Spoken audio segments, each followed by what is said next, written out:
Hi hello ನಮಸ್ತೆ, ಎಲ್ಲ ಹೇಗಿದ್ದೀರಾ? ಸೊ ನಾವು ಇಶಾ ಫೌಂಡೇಶನ್ಗೆ ಹೋಗೋಣ ಅಂತ ಪ್ಲ್ಯಾನ್ ಮಾಡಿದ್ವಿ.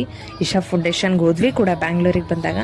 ಆಗೇನಾಯಿತು ಅಂದರೆ ಒಂದು ಮ್ಯಾಜಿಕಲ್ ಇನ್ಸಿಡೆಂಟ್ ಥರ ನಾವು ಇಶಾ ಫೌಂಡೇಶನ್ಗೆ ಹೋಗೋಕ್ಕೂ ಸದ್ಗುರು ಅವ್ರು ಬರೋಕ್ಕೂ ಒಂದೇ ಆಯಿತು. ಅಂದರೆ ಅವತ್ತಿನ ದಿನವೇ ಇತ್ತು ಅಂಥೇಳಿ. ಸೊ ಇಶಾ ಫೌಂಡೇಶನಲ್ಲಿ ಲೈಟಿಂಗ್ ಶೋ ಆಗುತ್ತೆ ಅಲ್ಲ, ಅದಕ್ಕೂ ಮುಂಚೆ ಸದ್ಗುರು ಅವರ ಎಂಟ್ರಿ ಆಯಿತು. ನಿಜವಾಗ್ಲೂ ತುಂಬ ಖುಷಿ ಆಯಿತು ಅವ್ರನ್ನ ನೋಡಿ. ಅವ್ರಂತೂ ಅವತ್ತೇ ಫಸ್ಟ್ ಟೈಮ್ ನಾವು ನೋಡಿರೋದು, ಹಾಗಾಗಿ ನಿಜವಾಗ್ಲೂ ತುಂಬ ಖುಷಿ ಆಯಿತು. ಸೊ ನಿಮಗೂ ಇದೇ ಥರ ಯಾವಾಗಾದರೂ ಎಕ್ಸ್ಪೀರಿಯೆನ್ಸ್ ಆಗಿತ್ತಾ?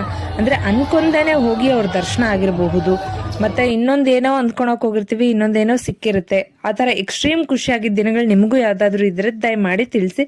ಸೊ ಈ ವಿಡಿಯೋ ಬಂದುಬಿಟ್ಟು ಸದ್ಗುರು ಅವ್ರನ್ನ ತೋರಿಸ್ತಾ ಇದ್ದೀನಿ. ನೆಕ್ಸ್ಟ್ ವಿಡಿಯೋದಲ್ಲಿ ಇಶಾ ಫೌಂಡೇಶನ್ನ ಲೈಟಿಂಗ್ ಶೋದು ವಿಡಿಯೋ ಮಾಡಿ ಹಾಕ್ತೀನಿ. So thanks for watching. ನಾನು ಈ ವಿಡಿಯೋಗೆ ಯಾವುದೇ ಥರದ ಬ್ಯಾಕ್ಗ್ರೌಂಡ್ ವಾಯ್ಸ್ ಹಾಕಿಲ್ಲ. ಯಾಕೆ ಅಂದರೆ ಓಂ ನಮಃ ಶಿವಾಯ, ಸದಾಶಿವ, ಈ ಥರ ಎಷ್ಟೊಂದು ಪದಗಳು ನಿಮಗೆ ಕೇಳಿಸ್ತಾ ಇರುತ್ತೆ. ಅದೆಲ್ಲವನ್ನೂ ನ್ಯಾಚುರಲ್ ಆಗಿ ಅಲ್ಲಿ ಜನಗಳು ಹೇಳ್ತಿದ್ದಂಥದ್ದೇ ಕೇಳಿ ಅಂತ ಹೇಳ್ಬಿಟ್ಟು ಬ್ಯಾಕ್ಗ್ರೌಂಡ್ ವಾಯ್ಸ್ ಹಾಕಿಲ್ಲ. So thank you.